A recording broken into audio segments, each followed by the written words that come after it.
सुनो बेटा,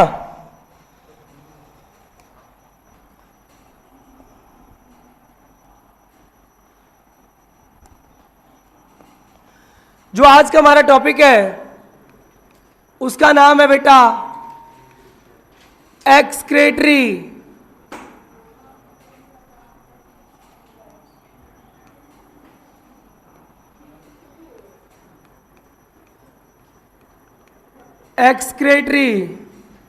ऑर्गन्स।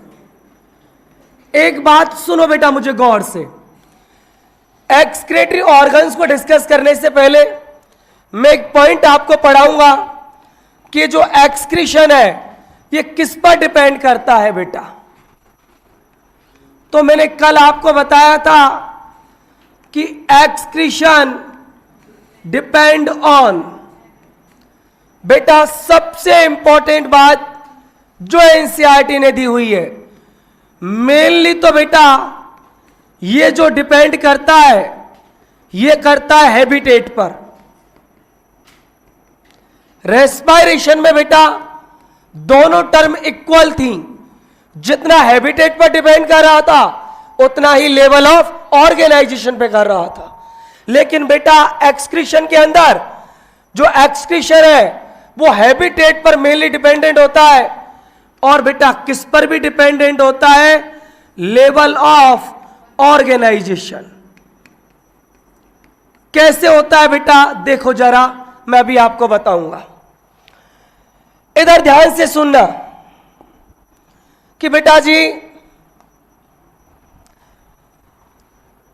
सबसे पहले एनिमल कहां से शुरू होते हैं, प्रोटोजोआ से, पता है ना सबको। प्रोटोजोआ से लेकर बेटा टीनोफोरा तक, कहां तक बेटा, टीनोफोरा तक। आपको याद हो तो प्रोटोजोआ तो बेटा हकीकत में एक सेल भी नहीं है, प्रोटोप्लाज्मिक लेवल होता है। यहां पॉरीफेरा में सेल आती हैं, पॉरीफेरा के बाद बेटा सिलेंट्रेटा टीनोफोरा में टिश्यू बनते हैं, पता है ना आपको। तो बेटा आप सोचो जरा, यहां पर तो ऑर्गन ही नहीं है, तो आप बेटा कोई एक्सक्रीटरी की कोई ऑर्गन की आप बात यहां पर नहीं करोगे। तो प्रोटोजोआ से लेकर टीनोफोरा तक एक्सक्रीशन जिससे होता है उसका नाम होता है बेटा बॉडी सरफेस। समझ रहे हो आप। इसके बाद बेटा जो किंगडम है उसका नाम होता है प्लेटी helminths.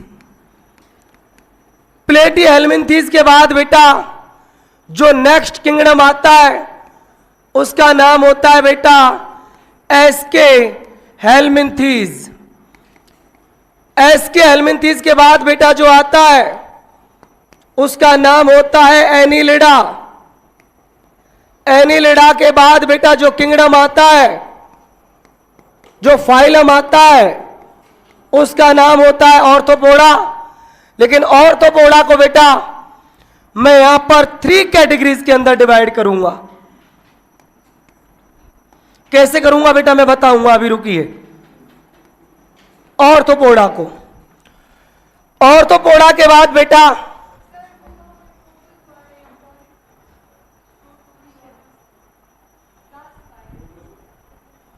Protozoa, protozoa, Porifera, Coelenterata, Ctenophora, सब में एक जैसा, ठीक है। ऑर्थोपोडा के बाद बेटा मैं आपसे बात करूंगा मोलस्का। मोलस्का के बाद बेटा मैं आपसे बात करूंगा एकाइनोडर्मेटा, और एकाइनोडर्मेटा के बाद बेटा मैं आपसे बात करूंगा जिसका नाम होगा हेमिकॉर्डेटा। और हेमिकॉर्डेटा को जब मैं आपको पढ़ा दूंगा तो इसके बाद बेटा लास्ट में फिर कौन शुरू हो जाएगा, आपका कॉर्डेटा। सुनो बेटा, इधर ध्यान से सुनना मुझे, वेरी वेरी इंपॉर्टेंट कॉन्सेप्ट है बेटा, खूब क्वेश्चंस आए यहां से। प्लेटी हेलमिंथीज के अंदर बेटा जिससे एक्सक्रीशन होता है उनका नाम होता है बेटा फ्लेम सेल। कौन सी सेल बेटा? Flame cell. एस के हेलमिंथीज में जिनसे एक्सक्रीशन होता है उनका नाम होता है बेटा रेनेट सेल।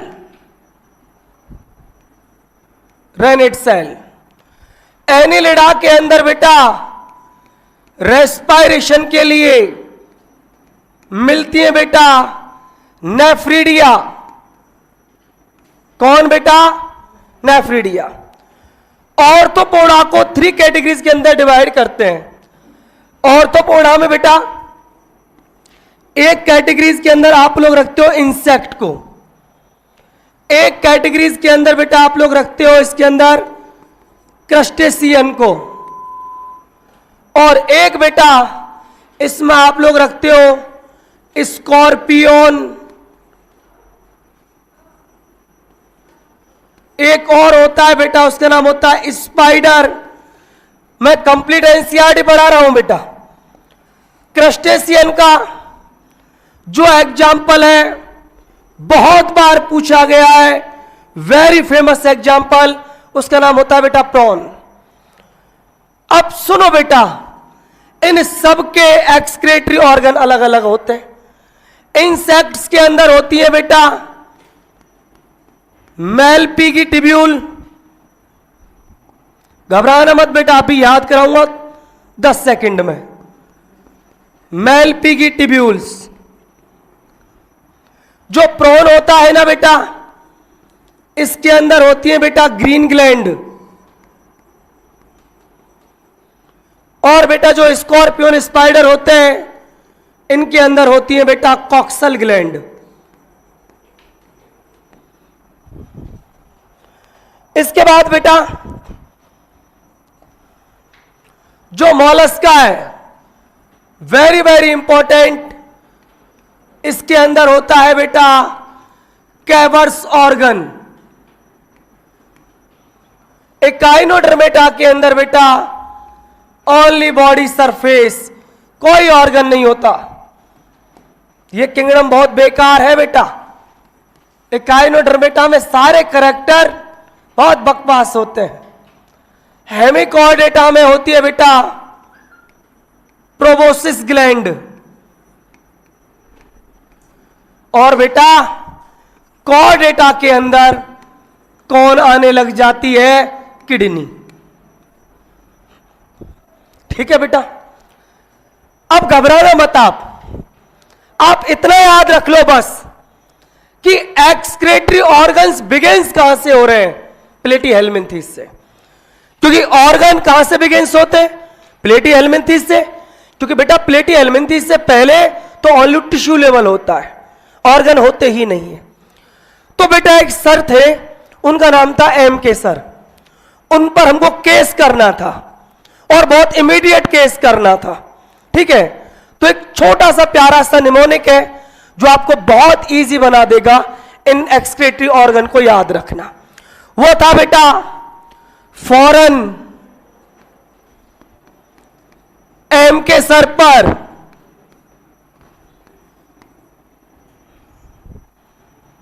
एम के सर पर केस करो।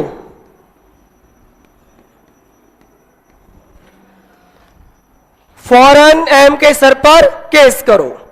बहुत इजी काम कर दिया मैंने आपका। एफ का मतलब होता है बेटा फ्लेम सेल। ऑप्शन देख के तो पहचान ही लोगे। आर का मतलब होता है बेटा रेनेट सेल। एन का मतलब होता है बेटा नेफ्रीडिया। एम का मतलब होता है बेटा मेलपीगी टिब्यूल।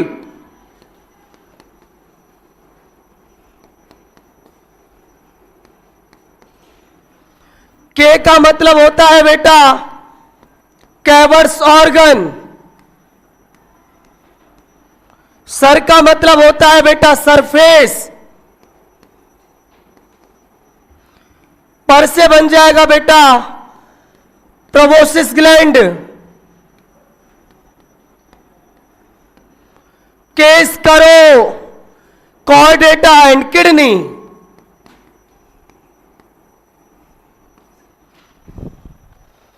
एक एक किंगडम आगे बढ़ते चले जाना बेटा। Platyhelminthes, aschelminthes, annelida, arthropoda, mollusca, echinodermata, hemichordata, chordata. समझ लो बेटा।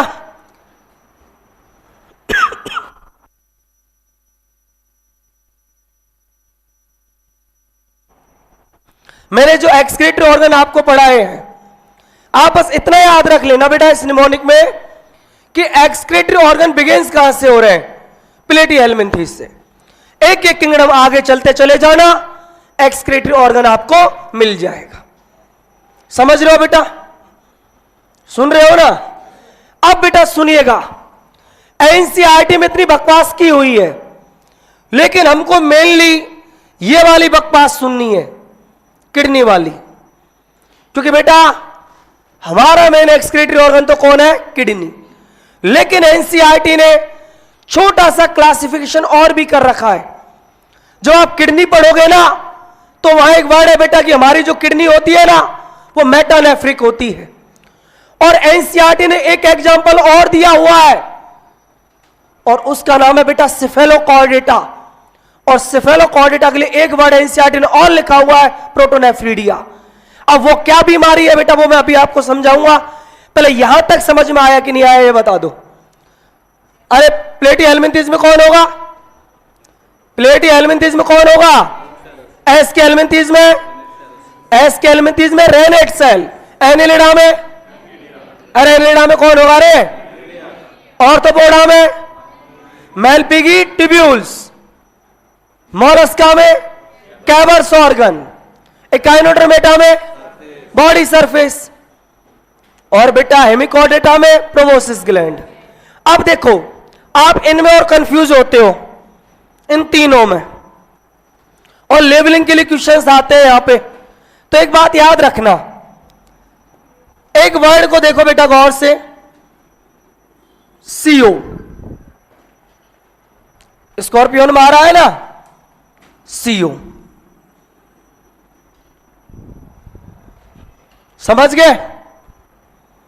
Scorpion coxal gland, CO CO. ठीक है ना बेटा? ये तो मैंने बता ही रखा है। ऑर्थोपोडा में मेलपिगी ट्यूब्यूल्स होती है, मैंने इंसेक्ट की तो बात कर रखी है। अब क्रस्टेशियन में कौन रह जाएंगी? Green gland. नहीं आया समझ? अब जहां स्कॉर्पियन होता है वहां स्पाइडर होता है, दोनों सिमिलर ही होते हैं। समझ गए ना? अरे मैं कह रहा हूं बेटा, टेस्ट में लेबलिंग का क्वेश्चन आएगा, कॉलम मैच का क्वेश्चन आएगा एक्सक्रीटरी ऑर्गन पे। और आप प्रीवियस ईयर के क्वेश्चन देखना, पीवाईक्यू कम से कम 3 से 4 बार क्वेश्चन आ चुके हैं। समझ रहे हो ना? कोई दिक्कत तो नहीं है। अब सुनो बेटा, मैं थोड़ा सा एक्सप्लेन कर देता हूं अभी कॉर्डेटा को। इधर ध्यान दीजिए बेटा, इस कॉर्डेटा को, जो किडनी वाली बात है, इसको गौर से सुनना मुझे। यदि बेटा मैं कॉर्डेटा की आपसे बात करूं, तो जब आप एनसीईआरटी पढ़ोगे ना, सुनो इधर, तो कॉर्डेटा को एनसीईआरटी ने क्लासिफाई किया हुआ है एनिमल किंगडम में। कैसे बेटा? एनसीईआरटी कॉर्डेटा को 2 पार्ट्स के अंदर डिवाइड करती है। एक पार्ट में तो कॉर्डेटा को एनसीईआरटी बोलती है बेटा प्रोटोकॉर्डेटा, प्रोटोकॉर्डेटा। और एक जो पार्ट है बेटा, उसमें एनसीईआरटी लिखती है वर्टिब्रेटा।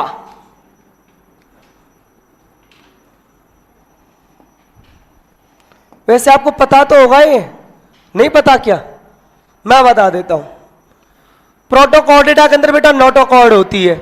यहां पर नोटोकॉर्ड किससे बदल जाती है? स्पाइनल कॉर्ड में। एनिमल किंगडम की बात है ना? प्रोटोकॉर्डेटा के फिर बेटा 2 पार्ट्स होते हैं।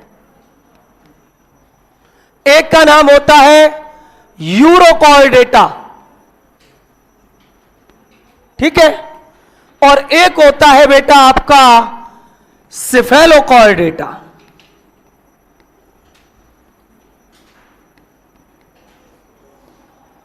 ये जो सेफेलोकॉर्डेटा है ना बेटा, इसी को एनसीईआरटी ने लिखा हुआ है।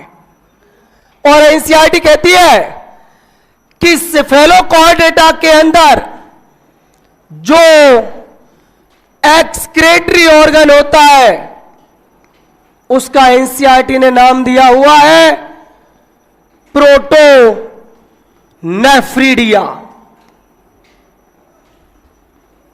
क्या नाम दिया हुआ है बोलो बेटा? प्रोटोनेफ्रिडिया।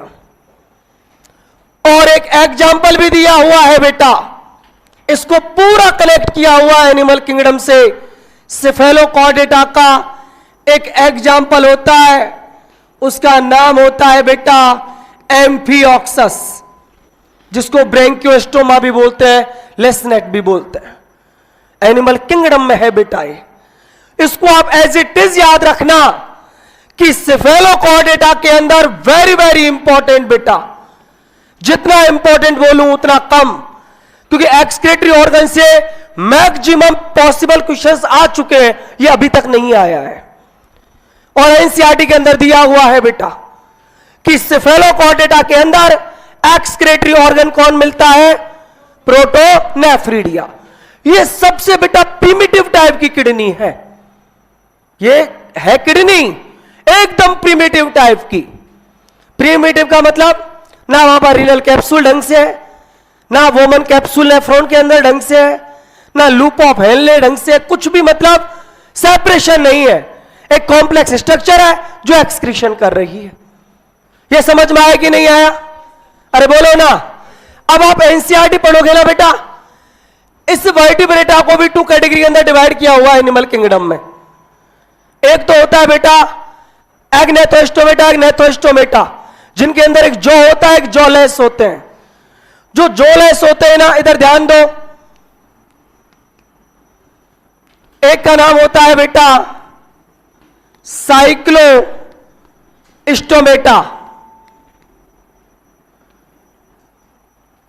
कौन होता है बेटा? साइक्लोस्टोमेटा। चलो मैं दूसरे तरीके से ही एनिमल किंगडम में जैसे लिखा हुआ है थोड़ा ऐसे ही बता दूं बेटा।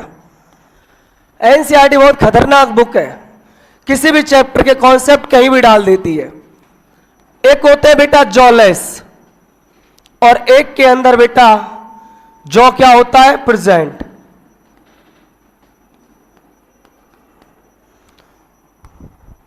इसमें बेटा जो पढ़ोगे आप, उनका नाम होता है साइक्लोस्टोमेटा। और जॉ जिनमें प्रेजेंट होता है बेटा, इसमें आप लोग पढ़ोगे फिश, एम्फीबियन, इसके बाद पढ़ोगे रेप्टाइल, इसके बाद पढ़ोगे एवीज, और सबसे लास्ट में कौन पढ़ोगे? मैमल्स। इन सब के अंदर बेटा कौन मिलती है? किडनी। यहां पर आप टर्म यूज ले सकते हो बेटा किडनी। यहां पर कौन सा टर्म यूज लिया आपने? प्रोटोनेफ्रिडिया। अब सुनो बेटा, इधर ध्यान दीजिए, ये कौन सी किडनी की बात कर रहे हैं?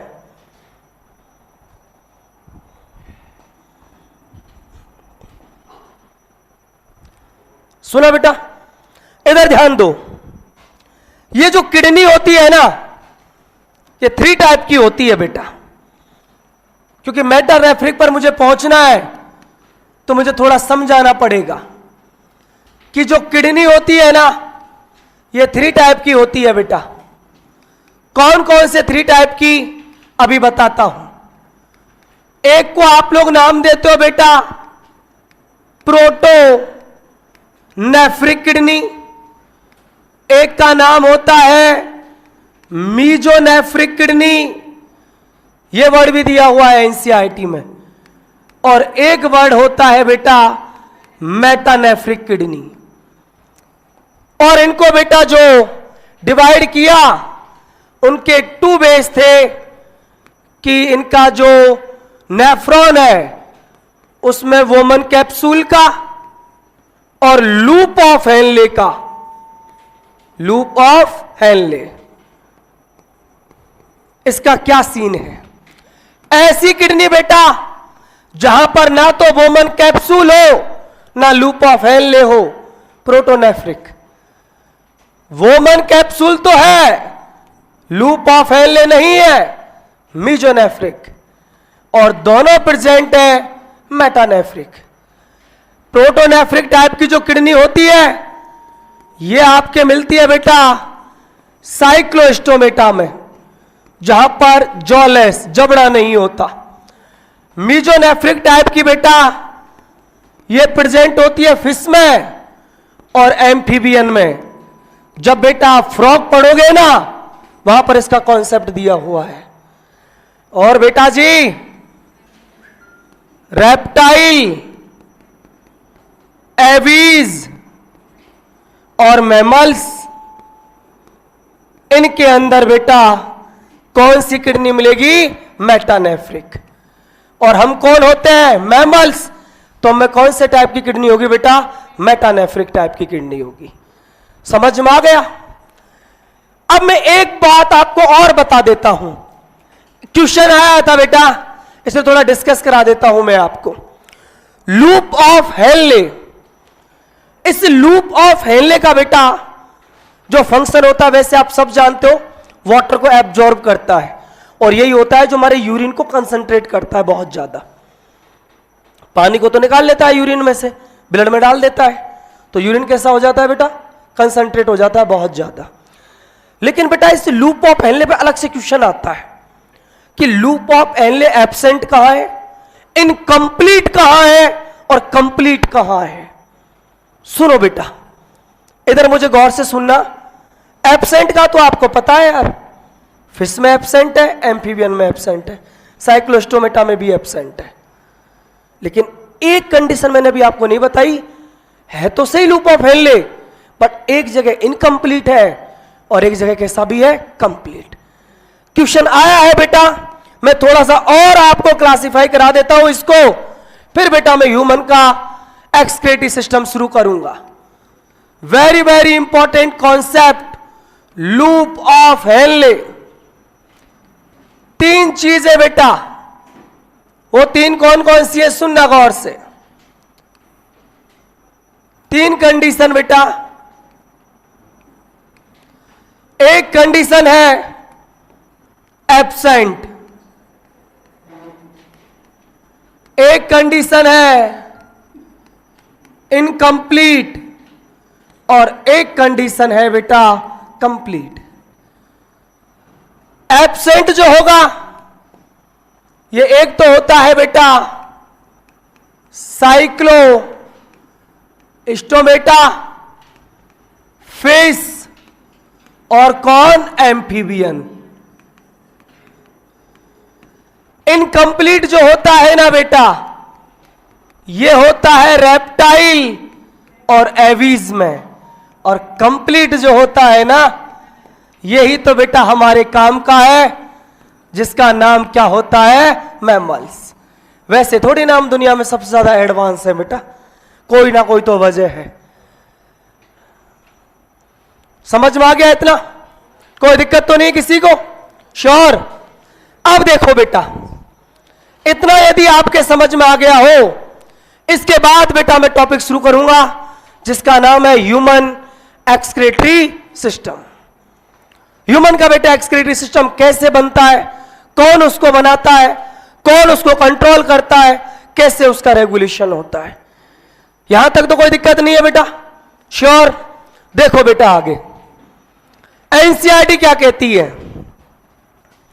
एनसीईआरटी कहती है कि भाई साहब यदि आपको ह्यूमन के एक्सक्रीटरी सिस्टम की बात करनी है तो मैं एज इट इज एनसीईआरटी की लाइन बोल रहा हूं बेटा। एनसीईआरटी कहती है कि सिस्टम है तो ग्रुप ऑफ ऑर्गन तो होगा, इसको बनाने में सबसे इंपॉर्टेंट जो रोल है वो तो किडनी का है, और एनसीईआरटी कहती है कि ये नंबर में 2 होती हैं, 2 किडनी। फिर एनसीईआरटी आगे कहती है किडनी से निकलती है ट्यूब, उनका नाम होता है यूरेटर। ये भी कितनी होती है? 2। फिर आगे एनसीईआरटी कहती है ट्यूब जिसमें ओपन होती है उसी का नाम होता है ब्लैडर। यूरिन के लिए है तो यूरिनरी ब्लैडर, ये अकेला ही होता है। और फिर लास्ट में एनसीईआरटी कहती है एक होता है यूरिथ्रा, जहां से यूरिन पास आउट होता है, ये भी अकेला ही होता है। अब बेटा ये किस तरीके से अरेंज होते हैं? Kidney, ureter, urinary bladder, urethra. तो सुनो बेटा, एक मैं आपको ओवरव्यू डायग्राम बताऊंगा और उससे बेटा इनको समझाने की कोशिश करूंगा। पूरा ध्यान बोर्ड पे रखना। सुनिए बेटा जी,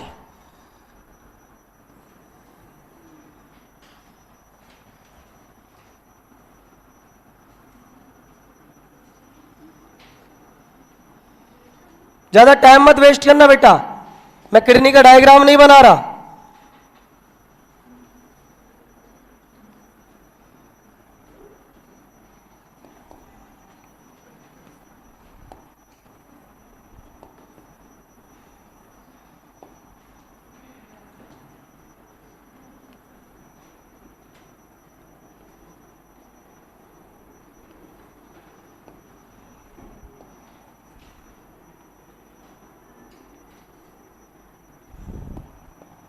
सुनिए बेटा जी, इधर ध्यान दो। ये बेटा मैंने जो स्ट्रक्चर बनाई है इसका नाम होता है बेटा किडनी। ये जो स्ट्रक्चर है बेटा इसका नाम होता है यूरेटर। और ये जो मैंने स्ट्रक्चर ड्रॉ करी है यहां पर, इसी का नाम होता है बेटा यूरिनरी ब्लैडर। और नीचे बेटा मैंने जो स्ट्रक्चर ड्रॉ करी है इसका नाम होता है यूरिथ्रा। देखो बेटा जी, इधर मैं सबसे पहले डायरेक्ट बकवास करूंगा यूरिनरी ब्लैडर के बारे में। मैं किडनी को नहीं पढ़ाऊंगा पहले, है ना। पहले यूरिनरी ब्लैडर को पढ़ाते हैं और यूरिथ्रा को पढ़ाते हैं, और इनको फिर पढ़ा के इस चैप्टर का सबसे लास्ट का पॉइंट क्लियर कराएंगे जिसका नाम होगा मिक्सचुरेशन। ठीक है, सुनो बेटा। अरे यार, एनसीईआरटी में क्या कर रखा है कि टॉपिक की लिंक कहां से कैसे है वो मुझे पता है। अब मैं किडनी को पढ़ाने लगूंगा ना तो मुझे डायरेक्ट नेफ्रॉन पे आना पड़ेगा, नेफ्रॉन पे आना पड़ेगा, नेफ्रॉन की हिस्टोलॉजी पे आना पड़ेगा, नेफ्रॉन की मैकेनिज्म पे आना पड़ेगा। तो एक बहुत प्यारा सा टॉपिक रह जाएगा, उसका नाम है मिक्सचुरेशन। तो सुनो बेटा, क्या होता है यूरिनरी ब्लैडर, थोड़ा सा मैं इसको डिस्कस कर लेता हूं आपसे यहीं पे। कि जो यूरिनरी ब्लैडर जो होता है ना, इसके अंदर बेटा कुछ रिसेप्टर्स होते हैं पूरे यूरिनरी ब्लैडर पे। ठीक है बेटा। और ये जो रिसेप्टर्स होते हैं ना, इनका नाम होता है बेटा स्ट्रेच रिसेप्टर।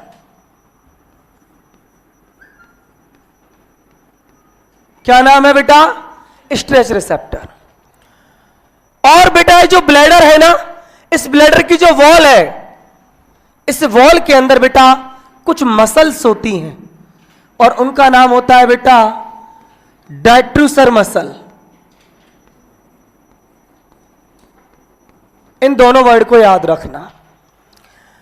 ब्लैडर के नीचे बेटा देखो 2 स्फिंक्टर हैं। जो अंदर की साइड है इसका नाम होता है बेटा इंटरनल स्फिंक्टर।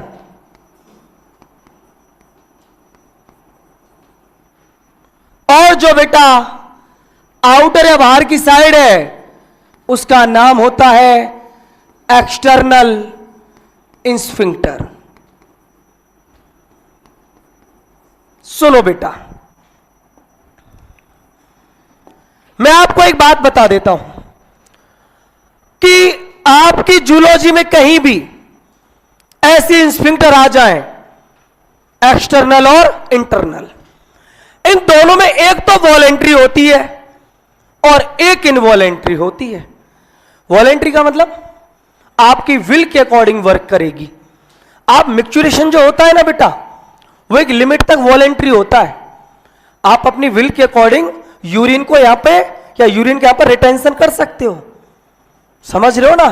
वो ऐसा क्यों होता है मैं बताऊंगा कि बेटा जो एक्शनल जो इंस्पिंक्टर है ना, लिख देता हूं, ये कैसी होती है बोलो बेटा, वॉलेंट्री। वॉलेंट्री होती है।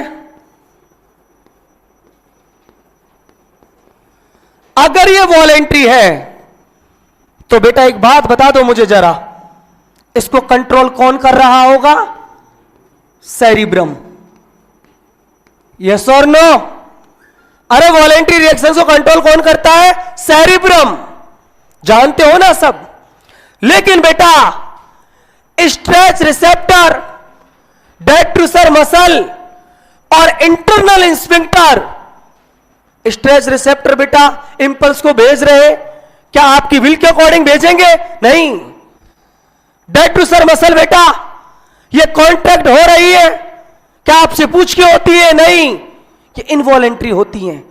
और मैंने आपको एक बात बोली है कि इनवॉलेंट्री जो एक्शन होते हैं उनको मेडुला ऑब्लिगेटा कंट्रोल करता है, बट थ्रू एएनएस। बता रखा है ना मैंने, ऑटोनॉमस नर्वस सिस्टम। तो बेटा इनकी जो मैकेनिज्म है, स्ट्रेच रिसेप्टर, डेट्रोस मसल्स, ये बेटा इनकी जो मैकेनिज्म है वो किससे कंट्रोल होगी?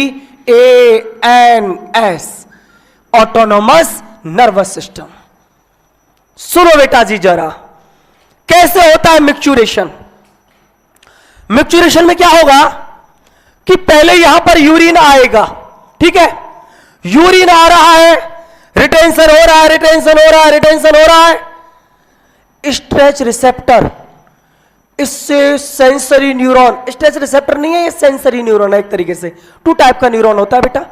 एक वो न्यूरॉन जो आपके इंपल्स को कहां पहुंचा रहा है? सीएनएस को, वो सेंसरी होता है।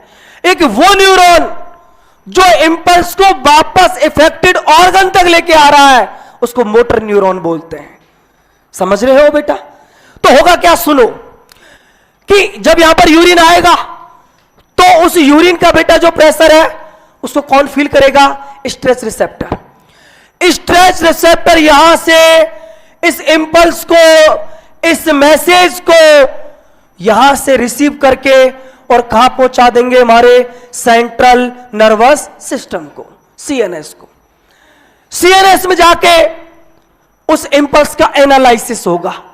क्या होगा बेटा? एनालिसिस। एनालिसिस होगा कि यार क्या हमारे ब्लैडर की कैपेसिटी रिटेंशन करने की अभी समाप्त होने वाली है, ब्लैडर फट सकता है या अभी और रिटेंशन कर सकता है। और यदि बेटा सीएनएस में एनालिसिस हो गया, नहीं नहीं भाई अब बहुत वॉलेंट्री हो गया, अब इस यूरिन को पास करो, मिक्चुरेशन करो, तो उस समय बेटा हमारा सीएनएस अपने मोटर न्यूरॉन को भेजता है एएनएस के पास, और एएनएस के पास नहीं, एएनएस में भेजता है पैरा सिंपैथेटिक नर्वस सिस्टम के पास। क्योंकि during the micturition good feeling और बैड फीलिंग, गुड फीलिंग और सुख का साथी कौन? Para sympathetic. पता है ना आपको? नहीं आया समझ? जिन्होंने सीबीएस पढ़ा होगा मेरे से, cardiovascular system, body fluid and circulation, तो वहां मैं बोला था बेटा कुछ याद रखना या मत रखना, एक बात याद रख लेना कि दुख का साथी सिंपैथेटिक, तो सुख का साथी parasympathetic. During the micturition good feeling और bad feeling, good feeling function कौन कर रहा होगा? Parasympathetic nervous system. अरे बेटा यदि यूरिन को यहां से पास करना है तो ब्लैडर की डेट्रोसर मसल्स को कांटेक्ट करना पड़ेगा और इंस्फिंक्टर को रिलैक्स करना पड़ेगा, और इस काम को कोई और नहीं करता। इस काम को जो कर रहा है उसका नाम है पैरासिंपैथेटिक नर्वस सिस्टम। नहीं आया समझ? अरे नहीं आया समझ? तो ड्यूरिंग द मिक्चुरेशन क्या हो गया, समझ में आ गया? ड्यूरिंग द मिक्चुरेशन ब्लैडर में होगा कॉन्ट्रैक्शन, इंस्फिंक्टर होंगी रिलैक्स, यूरिन बेटा बॉडी से बाहर जाएगा। अब आपको पता है मैच्योरेशन, गुड फीलिंग, इन सबको कंट्रोल कौन कर रहा होगा? Parasympathetic nervous system. लेकिन during the urine retention, urine को आप रिटेंस करके बैठे हो, रोक के बैठे हो यूरिन को, गुड फीलिंग और बैड फीलिंग, बैड फीलिंग, कौन वर्क कर रहा होगा? Parasympathetic nervous system, sorry sympathetic nervous system. क्या कर रहा होगा? डेट्रोस मसल्स को रिलैक्स और स्फिंक्टर को कॉन्ट्रैक्ट करके बैठा है, यूरिन बाहर ना चला जाए। नहीं आ रहा समझ? अरे बेटा सिंपल सा फंडा है, दुख का साथी सिंपैथेटिक, तो सुख का साथी parasympathetic. Sympathetic sadness, sympathetic sadness, तो दुख का साथी सिंपैथेटिक, सुख का साथी पैरासिम्पैथेटिक। नहीं आया बेटा समझ? तो ये जो टॉपिक था, इस टॉपिक का नाम था बेटा मैच्योरेशन। लेकिन एक बात याद रखना, ईएनएस जिस पार्ट को कंट्रोल कर रहा है उसमें एक डेट्रोसर मसल है और एक इंटरनल इंस्फिंक्टर है। एक्सटर्नल इंस्फिंक्टर किससे कंट्रोल होता है? सेरिब्रम से, वो वॉलेंट्री प्रोसेस है। नहीं आया समझ बेटा? अरे बोल दो ना जरा। तो सुनो बेटा क्या कुछ हुआ, इधर ध्यान से सुनो मुझे। मैंने बेटा एक लास्ट टॉपिक आपसे डिस्कस कर दिया जिसका नाम है मैच्योरेशन। देखो बेटा,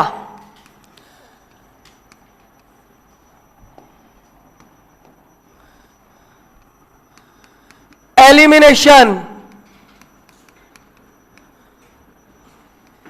ऑफ यूरिन, यस और नो? इसी को क्या बोलते हो बेटा? मैच्योरेशन। कहां से हुआ? देखो इधर कैसे स्टार्ट होगा। सबसे पहले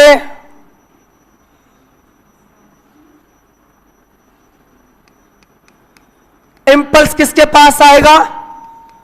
स्ट्रेच रिसेप्टर्स, यस और नो? यहां से बेटा इस इंपल्स को कौन सा न्यूरॉन, क्योंकि मैंने बता दिया बेटा जो इंपल्स को सीएनएस को पहुंचाए वो सेंसरी, और जो सीएनएस से वापस लाए वो, अरे बोलो ना, मोटर न्यूरॉन। तो सेंसरी न्यूरॉन इसने पहुंचा दिया सीएनएस को, यहां पर एनालिसिस हुआ, यहां से फिर एक दूसरा न्यूरॉन चला बेटा। लेकिन ये कौन सा न्यूरॉन है? Motor neuron, very good. और ये डायरेक्ट मैसेज लेके जाएगा ईएनएस के पास। ईएनएस के पास नहीं, असली वाला बोलो ईएनएस कौन सा? Very good, para sympathetic nervous system के पास, यस और नो? ओ बेटा दो काम करवाएगा ये, बहुत निकम्मा है। दोनों काम बोल दो जरा।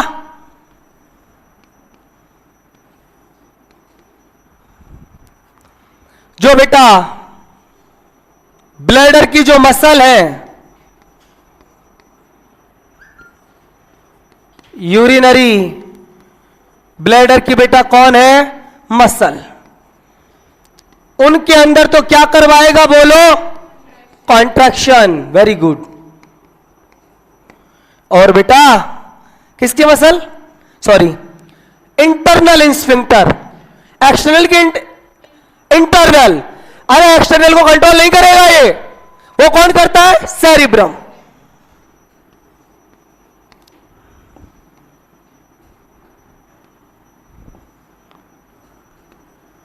इंटरनल इंस्फिंक्टर इसको क्या करवाएगा? रिलैक्स।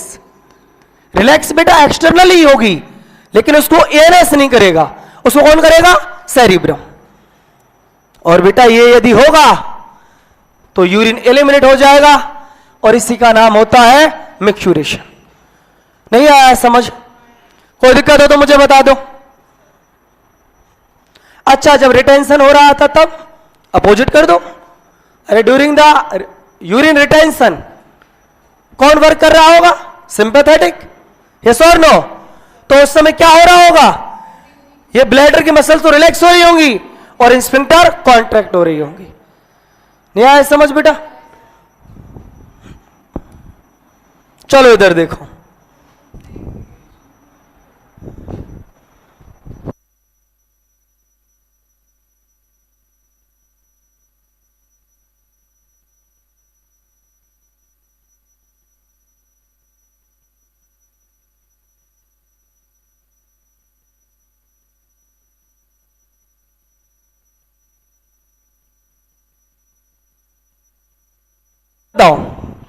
मैं एक टर्म होती है इजैकुलेशन और एक होता है मिक्चुरेशन। दोनों सेम टाइम हो सकते हैं क्या? मैं मेल के केस की बात कर रहा हूं। एक क्वेश्चन आया था एम्स में कि इजैकुलेशन और कौन मिक्चुरेशन दोनों सेम टाइम हो सकते हैं क्या? नहीं हो सकते। बताएगा कोई क्यों? मैंने बता रखा है। देखो, मैंने बोला इजैकुलेशन जब होता है बेटा, आफ्टर इजैकुलेशन गुड फीलिंग और bad feeling? Bad feeling. Penis में इरेक्शन होता है उस समय गुड फीलिंग, लेकिन after ejaculation bad feeling. Bad feeling control कौन कर रहा होगा? सिंपैथेटिक। और micturition, elimination of urine, good feeling और bad feeling? Good feeling. Function कौन करता है? पैरासिम्पैथेटिक। एक फंक्शन हो रहा है सिंपैथेटिक से, एक हो रहा है पैरासिम्पैथेटिक से। दोनों एक टाइम थोड़ी ना वर्क कर सकते हैं। सिंपैथेटिक वर्क करेगा तो पैरासिम्पैथेटिक नहीं करेगा, पैरासिम्पैथेटिक करेगा तो सिंपैथेटिक नहीं करेगा। ठीक है ना डॉक्टर साहब? This is concept only doctor Ravindra Chaudhary. ठीक है ना? बस एक बात मन में याद रख लेना, गुड फीलिंग और बैड फीलिंग। ठीक है ना भाई साहब? सिंपैथेटिक सैडनेस, दुख का साथी। चलो बेटा सुनो,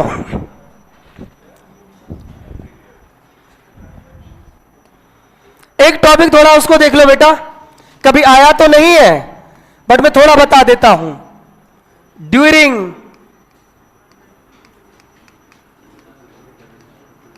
यूरिन रिटेंशन बताना बेटा, क्या क्या कुछ हो रहा होगा? पहले तो ये बता दो, कंट्रोल कौन कर रहा होगा? Sympathetic good. क्या काम करता होगा? जो बेटा डेट्रोसर मसल है इनको तो क्या करता होगा? Relax, good. और बेटा जो स्फिंक्टर है इनको क्या करता होगा? कॉन्ट्रैक्ट। याद रख लेना बेटा। अब सुनो बेटा, अपने टॉपिक पर आ जाओ और उस टॉपिक का नाम है बेटा किडनी। ये देखना है हमको, इसको पढ़ना है बेटा। सुनो जरा, किडनी के बारे में कुछ एक बातें तो आप जानते हो, पहले मैं उनको डिस्कस करूंगा फिर मैं पढ़ाऊंगा। इधर ध्यान दीजिए बेटा, जो हमारा टॉपिक है जिसे हम अभी डिस्कस करेंगे उसका नाम है बेटा किडनी।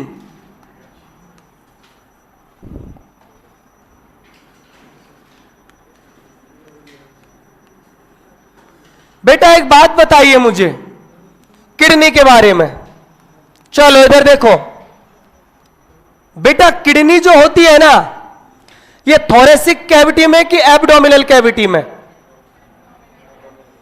किसी की थोरेसिक में है क्या?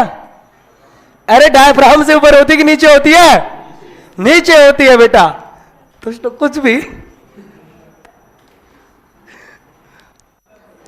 पढ़ लो यार, कभी और बताऊंगा। चलो इधर देखो, इधर सुनो ना बेटा, किडनी जो है ना ये कौन सी कैविटी में है? एब्डोमिनल कैविटी में। अच्छा एक बात और बताओ, एब्डोमिनल कैविटी में ये बेटा एक जोन में होती है, उसका नाम होता है पेल्विस जोन। चलो एक बात और बता दो मुझे किडनी के बारे में। किडनी बेटा सिंगल ऑर्गन है कि पेयर्ड ऑर्गन है? जोड़े में रहता है ना। सीखो कुछ किडनी से, बिगाड़ दे बच्चों को, बिगाड़ दे दुष्ट। कैसा ऑर्गन है बेटा? पेयर्ड ऑर्गन है। दो होते हैं ना बेटा, कहां पे? बीच में कौन होती है? जैसे स्पाइन है ना, स्पाइन के दोनों साइड होते हैं। राइट साइड में कौन सी किडनी?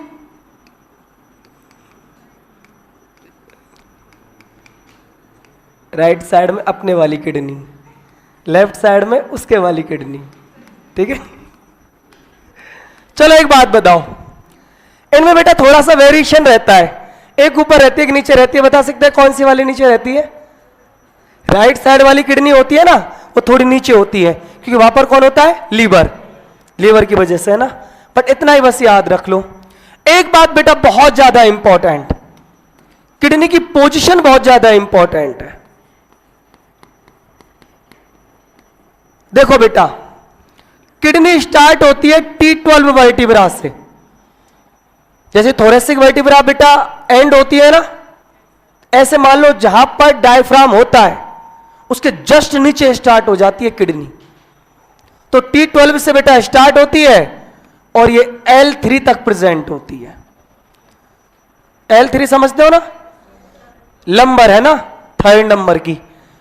एक बात और, डॉर्सल सरफेस पर कि वेंट्रल सरफेस पर किडनी ऐसे बता दो, आगे होती कि पीछे होती है? पीछे होती है बेटा, ध्यान रखना, यहां मत बोलना, पीछे होती है। मतलब कौन सी सरफेस पर? डॉर्सल सरफेस पर। ये समझ में आ गया? किडनी का वेट पता है किसी को? नहीं। किडनी का वेट होता है बेटा 120 to 170 ग्राम एक किडनी का। अब एक बात ध्यान रखना, बस इनको याद रखना मत रखना, बट किडनी के 3 फीचर हैं बेटा, इनको जरूर आप याद रख लेना। कौन कौन से 3 फीचर से? सुनो। सबसे पहला और मोस्ट इंपॉर्टेंट, किडनी जो होती है ह्यूमन की, वो मेटानेफ्रिक होती है। मैंने अभी आपको समझाया। चलो एक बात और बता दो मुझे, किडनी का ओरिजिन किससे होगा? एक्टोडर्म, मेसोडर्म और एंडोडर्म। स्मूथ ऑर्गन है ना, मेसोडर्म। मेसोडर्म, ठीक है बेटा। और एक वेरी वेरी इंपॉर्टेंट वर्ड, कि बेटा हमारी जो किडनी होती है ये एक रिट्रोपेरिटोनियम ऑर्गन है। ये नाम सुना है क्या आपने कभी? रिट्रोपेरिटोनियम ऑर्गन नहीं सुना?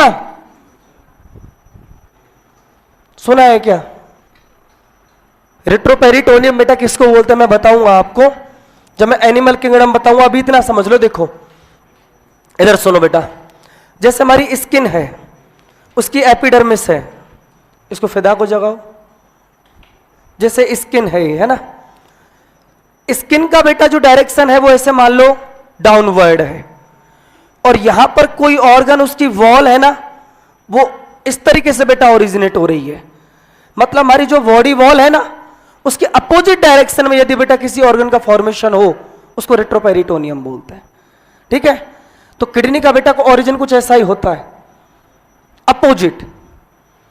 समझ रहे हो ना? इसलिए इसको क्या नाम दे दिया? रिट्रोपेरिटोनियम ऑर्गन। और इसके डिटेल में आपको पढ़ाऊंगा एनिमल किंगडम में, जब मैं आपको थोड़ा सीलोम के बारे में बताऊंगा। ठीक है बेटा, कोई दिक्कत तो नहीं है? एक बात और बताओ मुझे, शेप कैसा होता है इसका? बीन शेप होती है ना, राजमा जैसी होती कि नहीं होती? Bean shape. अब बेटा इसके स्ट्रक्चर देख लेते हैं एक बार, क्या क्या कुछ होता है, क्या क्या कुछ पढ़ेंगे किडनी के बारे में। देखो इधर मेरे साथ ही डायग्राम ड्रॉ कर लेना किडनी का, है ना।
सुनो बेटा, डायग्राम मेरे साथ ही बना लो और ज़्यादा टाइम वेस्ट मत करना, क्योंकि मैं आपको बहुत बार बोला हूं पेंटर नहीं बनना है, हमको डॉक्टर बनना है। क्या बनना है बेटा? डॉक्टर बनना है बस।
टाइम हो गया क्या है? मैं सोचा किडनी तो हो जाएगी, नेफ्रॉन भी हो जाएगा। नेफ्रॉन तो मैंने पढ़ा रखा है आपको एनिमल टिश्यू में, पूरा पढ़ा रखा है। 2 लाइन बोलनी है बस मुझे। किडनी की स्ट्रक्चरल और फंक्शनल यूनिट है।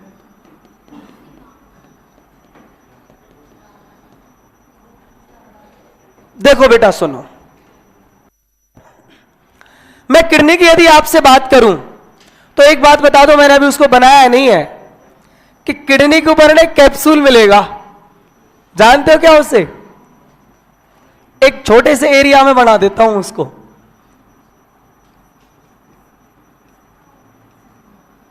पहचानते हो क्या कुछ इसको? क्या नाम है इसका? चलो सुनो, पूरी किडनी पर होगा बेटा ये, और ये जो कैप्सूल है ना, जो किडनी को कवर कर रहा है, इसका नाम होता है रीनल कैप्सूल। मुझे आप एक बात बताओ, रीनल कैप्सूल किसका बना हुआ होगा? वेरी गुड, भूल गए क्या तुम लोग? मैंने बोला था ना, कवरिंग जहां कहीं हो, आप किसको छोड़ देना, केवल एयर सैक ऑफ लंग्स को और ब्लड वेसल्स को। हर जगह कौन होगा, वाइट इरेगुलर कनेक्टिव टिश्यू। अरे रेगुलर तो कौन बनाता है, इरेगुलर ही तो बनाता है कवरिंग। तो बेटा इस बात को याद रखना। इसके बाद देखो, ये जो पार्ट है बेटा, जो आउटर पार्ट है किडनी का, इसको बेटा जी आप लोग नाम देते हो कॉर्टेक्स। क्या बोलते हो बेटा, कॉर्टेक्स। कॉर्टेक्स के अंदर का बेटा ये जो भी पार्ट है, इस पूरे पार्ट को आप लोग क्या नाम देते हो, मेडुला। लेकिन एक बात बोल दूं, मैंने कल भी आपको बोला था कि इस कॉर्टेक्स वाले पार्ट की बेटा जो ऑस्मोलरिटी होती है वो हमारे बॉडी के इक्वल ही होती है। कितनी, 300। लेकिन बेटा ये जो इनर पार्ट है, इस वाले पार्ट को आप लोग नाम देते हो मेडुला। ये बेटा मेडुला जहां से बिगेन्स होता है, वहां पर आपको पिरामिड शेप स्ट्रक्चर नजर आ रही है, और ये जो स्ट्रक्चर होती है इनका नाम होता है बेटा रीनल पिरामिड। क्या नाम होता है बेटा, रीनल पिरामिड। रीनल पिरामिड के आगे बेटा एक पोर नजर आ रहा होगा आपको। ये जो पोर होता है बेटा, इसका नाम होता है रीनल पेपिला। इसको रीनल पेपिला बोलते हैं। ये रीनल पेपिला बेटा आगे स्मॉल शेप स्ट्रक्चर के अंदर बेटा, जैसे कीप होता है ना, कीप, ऐसे स्ट्रक्चर के अंदर ओपन होता है। और ये जो स्ट्रक्चर होती है बेटा, मेंशन कर देता हूं, इसका नाम होता है माइनर कैलिक्स। क्या नाम होता है बेटा, माइनर कैलिक्स। माइनर कैलिक्स आगे जाके बेटा एक बड़ी स्ट्रक्चर में ओपन होता है, और ये जो स्ट्रक्चर होती है इसका नाम होता है बेटा मेजर कैलिक्स। क्या नाम होता है बेटा, मेजर कैलिक्स। अब मेजर कैलिक्स को आप देखो बेटा, ये जो नीचे से स्ट्रक्चर जा रही है ना, इस स्ट्रक्चर का नाम होता है क्या, यूरेटर। क्या नाम है बेटा इसका, यूरेटर। अब यूरेटर का बेटा जो आगे वाला पार्ट बेटा जो थोड़ा सा वाइड होता है, इस वाले एरिया को हम लोग नाम देते हैं बेटा रीनल पेल्विस। क्या नाम देते हैं बेटा, रीनल पेल्विस। रीनल पेल्विस के जस्ट ऊपर बेटा एक वो ब्लड वेसल जो किडनी को ब्लड लेके आती है, लेके आ रही है तो आर्टरी होगी, और जो लेके जा रही है वो कौन होगी, वेन। और बेटा जो ब्लड आएगा आर्टरी में ऑक्सीजनेटेड, रेड कलर से मैंने शो किया है, इसका नाम होगा बेटा कौन सी आर्टरी, रीनल आर्टरी, जो किडनी को ब्लड लेके आ रही है। और इसका नाम होगा बेटा कौन, रीनल वेन। यहां तक समझ में आया कि नहीं आया। अब देखो बेटा, इसके अंदर कुछ एक स्पेशल पॉइंट्स हैं जो हमको याद रखने हैं। आप इन रीनल पिरामिड को देखो बेटा, इन रीनल पिरामिड के बीच में एक गैप है। इस गैप के अंदर क्या हुआ है कि कॉर्टेक्स का जो पार्ट है वो इंटर हो गया है। और बेटा जब कॉर्टेक्स का पार्ट बेटा रीनल पिरामिड के बिटवीन इंटर हुआ है, तो यहां पर देखो बेटा एक पिलर लाइक स्ट्रक्चर नजर आ रही होगी, आ रही है ना बेटा। ये जो पिलर लाइक स्ट्रक्चर होती हैं, इनको एक साइंटिस्ट ने देखा था, उसका नाम था बेटा वर्टनी। क्या नाम था बेटा, और उसके नाम के ऊपर इसको नाम दिया और उसको बोला कॉलम ऑफ वर्टनी। इंपॉर्टेंट बात यह है कि कॉलम ऑफ वर्टनी बने किसके होते हैं और किस एरिया में पाए जाते हैं। बने तो होते हैं बेटा कॉर्टेक्स के, बट होते कहां है, मेडुला में। समझ रहे हो आप, कॉर्टेक्स ने तो अंदर जाके बेटा बनाया है इनको, बट ये है कहां पे, मेडुला में। तो इस बात को याद रखना बेटा, यहां पर मेंशन कर देता हूं कि ये बेटा जो है इसका नाम है कॉलम ऑफ वर्टनी।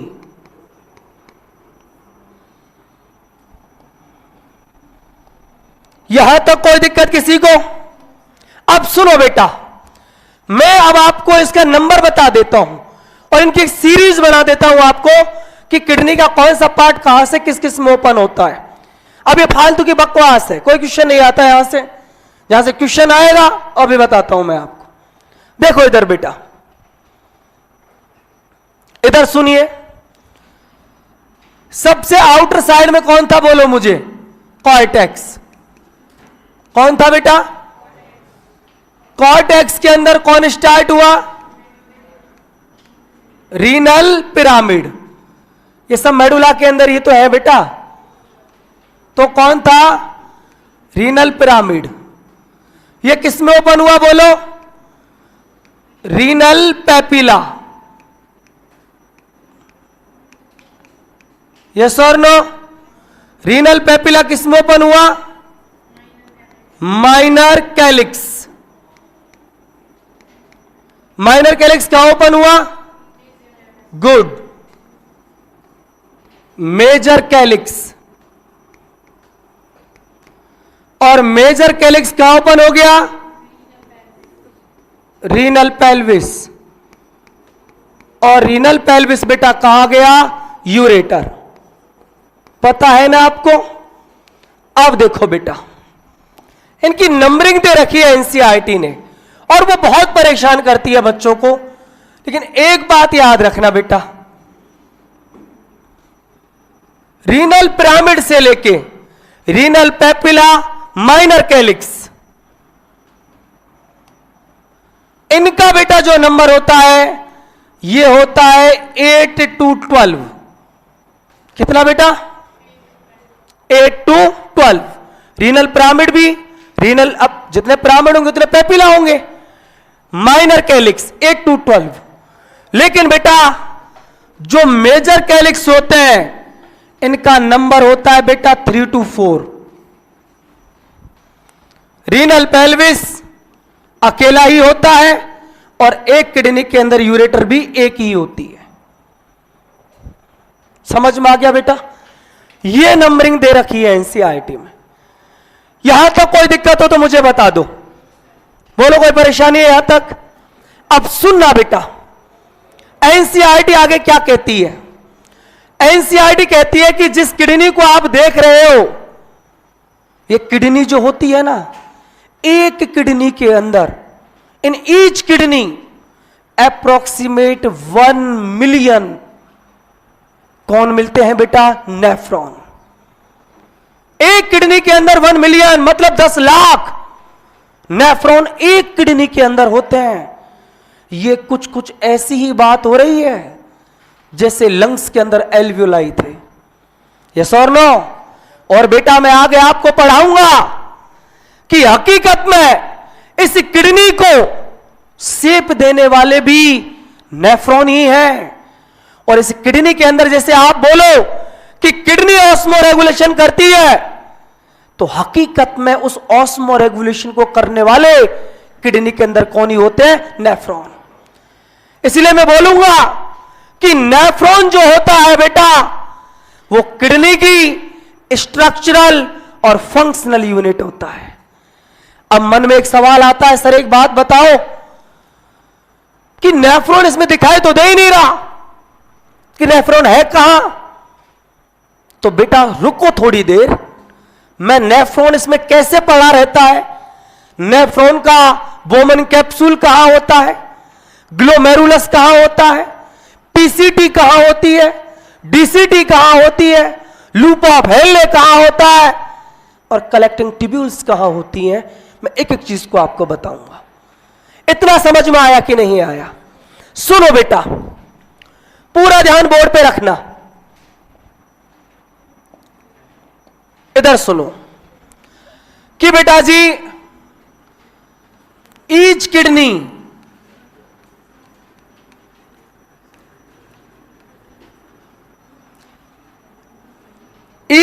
बेटा जो होती है अप्रोक्सीमेट 1 मिलियन क्या होते हैं बोलो बेटा? नेफ्रॉन।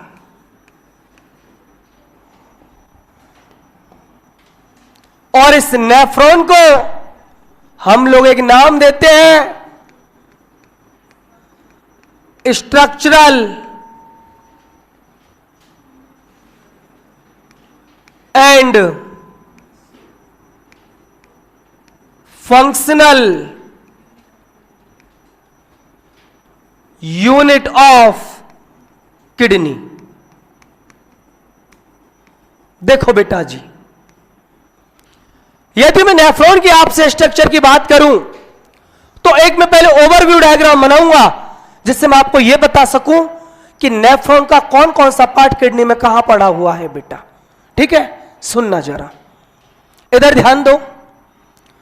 मैं बेटा किडनी का एक छोटा सा सेक्शन ले रहा हूं, मतलब ये जो किडनी है ना बेटा, ऐसे मैं उसको ऐसे करके बना रहा हूं अभी, है ना। देखो इधर, बहुत ज्यादा इंपॉर्टेंट कॉन्सेप्ट है बेटा ये। मान लो ये मैंने किडनी का आपको कोई ट्रांसवर्स सेक्शन ले लिया, ठीक है बेटा।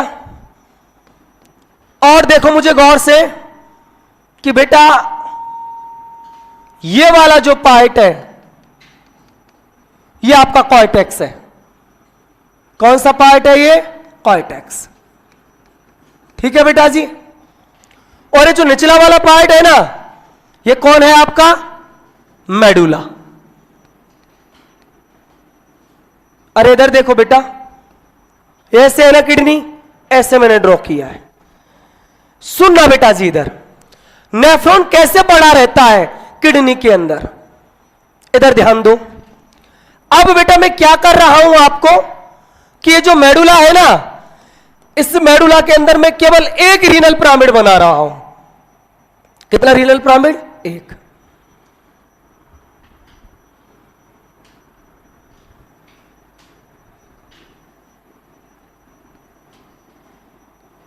ये रीनल पिरामिड, और ये कौन है? Renal papilla.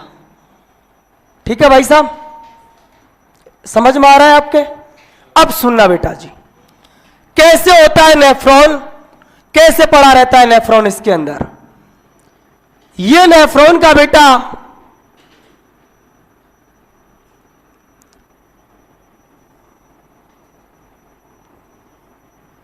वोमन कैप्सूल, इस नेफ्रॉन के अंदर ये एक ब्लड लेके आ रही है अफरेंट आर्टरी, और यहां से ये ब्लड लेके जा रही है इफरेंट आर्टरी। अब आगे सुनो बेटा, ये नेफ्रॉन का नेक, और नेफ्रॉन का नेक बेटा ये ओपन होगा एक स्ट्रक्चर में जिसका नाम होता है पीसीटी। पीसीटी आगे जाके बेटा ओपन होती है एक स्ट्रक्चर में जिसका नाम होता है लूप ऑफ हेनले। और ये लूप ऑफ हेनले बेटा अगेन, ये बेटा अगेन एक स्ट्रक्चर, और इस स्ट्रक्चर का नाम क्या होता है? डीसीटी। और बेटा अगेन यहां पर ध्यान देना, ये एक स्ट्रक्चर जिसका नाम है बेटा सीटी। इधर सुनो मुझे,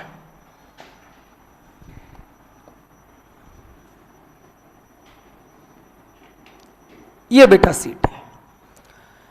यदि बेटा मैं नेफ्रॉन के पार्ट की बात करूं तो ये ग्लोमेरुलस, ये वोमन कैप्सूल, इन दोनों को मिला के क्या बोलते हैं? मेलपी की बॉडी। पता है ना, मेलपी की बॉडी, पीसीटी एंड डीसीटी, ये तो होती है बेटा कॉर्टेक्स में, और लूप ऑफ हेनले और कलेक्टिंग टिब्यूल ये किस में होती है? मेडुला में। और बेटा कलेक्टिंग टिब्यूल जहां ओपन होती है मेडुला में, उस जगह का नाम है रीनल पिरामिड, और रीनल पिरामिड का कौन? Renal papilla. हकीकत में हमारा जो नेफ्रॉन है ना बेटा, वो यूरिन को इस रीनल पेपिला में लाके डालता है, और फिर वो यूरिन इस रीनल पेपिला से minor calyx, major calyx, renal pelvis, ureter, urinary bladder, लेकिन मैं एक बहुत बेहतरीन कॉन्सेप्ट आपको समझाना चाह रहा हूं एनसीईआरटी का, जो आज तक बच्चों की समझ में नहीं आया। एनसीईआरटी क्या कहती है, सुनना बेटा। एनसीईआरटी कहती है कि एक किडनी के अंदर 1 मिलियन नेफ्रॉन है। ठीक है, फिर आगे एक लाइन सुना एनसीईआरटी की, अप्रॉक्सीमेट 4000 डीसीटी, 4000 डीसीटी एक कलेक्टिंग ट्यूब्यूल में आके ओपन होती हैं। जैसे एक कलेक्टिंग ट्यूब्यूल है, इसमें जगह जगह डीसीटी डीसीटी डीसीटी बहुत ओपन होंगी बेटा, समझ रहे हो आप। फिर सुनो मुझे गौर से कि बेटा नेफ्रॉन का नंबर कितना है, 1 मिलियन 10 लाख। और मैं क्या बोल रहा हूं कि अप्रोक्सीमेट, अब बेटा जितना नेफ्रॉन होगा उतना ही तो डीसीटी होगा। 4000 डीसीटी एक कलेक्टिंग ट्यूब्यूल्स में जाके ओपन होती हैं। तो कलेक्टिंग ट्यूब्यूल का एक किडनी के अंदर नंबर कितना होगा, बोलो ना। बहुत छोटा सा नंबर आएगा। कौन, हाँ 2.5 लाख नहीं यार। फिर सुनो, 4000 डीसीटी एक कलेक्टिंग ट्यूब्यूल में ओपन हो रही है, ठीक है। और नेफ्रॉन होते कितने, 10 लाख। तो टोटल कितनी होंगी कलेक्टिंग ट्यूब्यूल्स, कितनी, 250, 250। समझ रहे हो आप, ये डाटा आया था बेटा कि एक किडनी के अंदर कितनी कलेक्टिंग ट्यूब्यूल्स हो सकती हैं, कितनी हो सकती है, 250। चलो सुनो, मैं लिखाऊंगा, अभी परेशान मत हो। अभी मैंने नेफ्रॉन शुरू नहीं किया, खाली मैं कॉन्सेप्ट आपको बता रहा हूं। तो देखो बेटा, स्ट्रक्चरल फंक्शनल यूनिट है ना किडनी की, अरे है कि नहीं है। तो देखो बेटा, इस नेफ्रॉन में से, इधर ध्यान दो, ये जो नेफ्रॉन है, इस नेफ्रॉन के बेटा कौन कौन से पार्ट, बोलो ना। मेलपी की बॉडी, मतलब मेलपी की बॉडी का मतलब वोमन कैप्सूल और ग्लोमेरुलस, पीसीटी डीसीटी किस में होंगी, बोलो बेटा, अरे बोल दो ना यार। ये सब के सब जो पार्ट होंगे ये किडनी के कहां होंगे, बोलो बेटा, कॉर्टेक्स में। और बेटा कौन, लूप ऑफ हेनले, ठीक है। बट एक बात मैं पहले बोल देता हूं, अभी आगे लिखा लूंगा पर यहां पर थोड़ा लिख लो, कलेक्टिंग ट्यूब्यूल्स, ये किस में होते हैं, बोलो बेटा, मेडुला में। ये कॉन्सेप्ट आपकी समझ में आ गया ना, बहुत इजी हो जाएगा अल्ट्राफिल्ट्रेशन और रीअब्जॉर्प्शन, मजा आ जाएगा पढ़ने में। एक बात और याद रखो,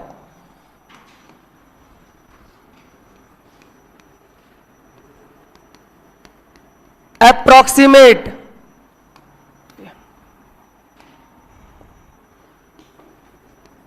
usually 4000 DCT open into 1 collecting tubule, ठीक है ना बेटा। तो अब मुझे आप एक बात बता दो,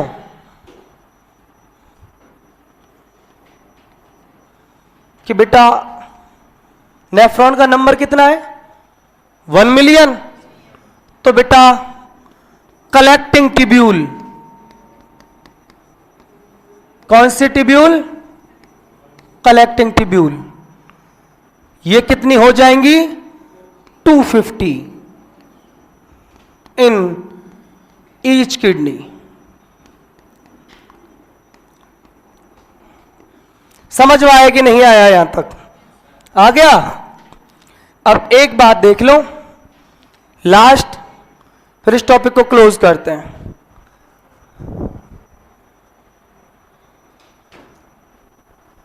कल की क्लास में बताया था कि बेटा ये जो कॉर्टेक्स वाला पार्ट होता है इसकी ऑस्मोलेरिटी फिक्स होती है 300, और बेटा ये मैंने कल बताया था 300 से 1200। इसको बेटा आप लोग 300 से 400 करके और 1200 कर लेना, क्योंकि फिर ये मिक्स हो जाएगा। ये वाला एरिया 300, नीचे जाओगे 400, 500, 600, समझ रहे हो ना?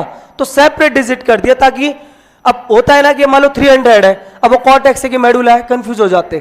तो आप याद रखना, यदि 400 या इससे ज्यादा हो तो वो कौन? मेडुला। और बेटा यदि 400 से कम, मतलब 399 भी हो, तो उसको क्या मानना बेटा? कॉर्टेक्स। कोई दिक्कत यहां तक? एक बात देख लो बेटा, सुनो बेटा जी,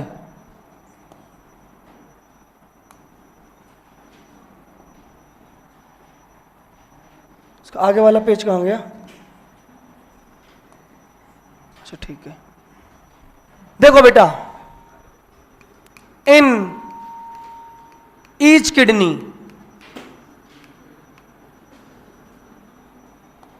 बोलो बेटा 1 मिलियन क्या होते हैं इसके अंदर? अरे बोल दो ना यार, 1 मिलियन नेफ्रॉन। सही कह रहे हो क्या आप? चलो हाँ, renal pyramid 8 to 12,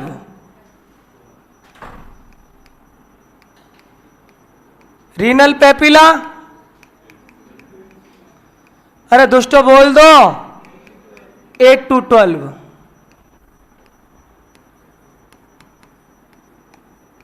minor calyx 8 to 12, major calyx अच्छा 3 to 4,